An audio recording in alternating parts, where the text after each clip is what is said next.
Welcome back, guys. So, helping a friend out today, the lovely Tess, and look what we found. Brake pad, not even in the carrier. It's absolutely killed the disc off. Look how thin it is. Knackered, cream crackered. She's a bit crusty, so we're hoping that the caliper's not seized, and we're doing this in the dark because I'm a good friend like that, as you can tell. So we'll be back. Peace. Yeah, I'm doing this the bad way, but c'est la vie. I don't care. Get a screwdriver in there, push the piston back. It is moving. To be honest, I thought it was seized a couple of seconds ago, but it is actually moving. So I'm going to carry on with this because, to be honest, I thought the caliper was seized. So we'll see how we get on because it is a bit crusty. See you shortly. Right, so if you want to get these off, it's just 7mm hex. Stuff it in the back here. Crack them loose. There's two of them, one at the top, one at the bottom. Crack them off, and then you'll be able to get your caliper off. Simple as that. Not hard. You can do it yourself. YouTube, 5 minutes, less than that maybe. Easy. See you in a sec. Well, guys, the little ratchet just weren't doing it for me, so I had to bust out the bigger guns. So always make sure you carry some of your long ratchets, because otherwise you just ain't gonna get very far. We'll be back. Check this out. See, it's got the ear here still.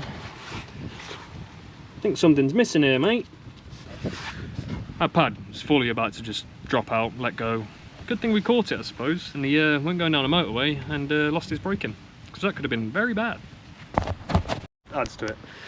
So, got a bit late, got a bit ahead of myself there, guys. Need to take off two 19mm bolts that are on your carrier as well, so not just your 7. So you see just in there, got one there, and you got one there. Easy as that. Like I told you before in a previous video, just get a big massive gun. It's an easier way to do it. I mean, if you ain't got one of those, I suppose you can use a big bar, but that's up to you. I'd rather get that. And just in here, T50, you can slacken it off. What I did to lock the disc, because I should have took this off previous, just stuck the screwdriver in here, between the disc, and just ended up wedging it. So you get it in the disc, like that, and just wedge it. And end up wedging it. Well, that's if I had it in the right position, but I've already got it loose, so I don't need to worry about that. And yeah, we'll be back. And as you can tell, these are very rusty discs. So again, bring out the batty stick. That's what you're going to need. There you go, just like that. Nice and easy. A couple of smacks. What I would suggest as well, while you're at it, get yourself a wire wheel. Just clean the hub up. Give it a nice clean up. Obviously with a better charged battery than what I've got, because clearly it's not going to work very well. So I'm going to change the battery, then I'm going to try that again. See you shortly.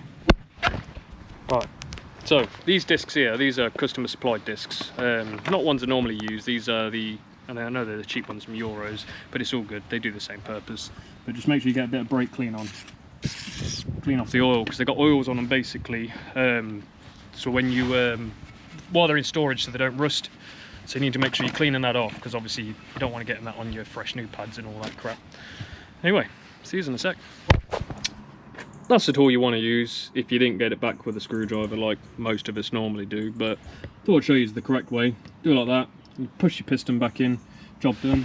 Kit's cost you about, I don't know, 20 quid on Amazon, something like that. Mine's battered, I've had it for years, but still does the trick, so yeah, why not? Just keep it till it breaks.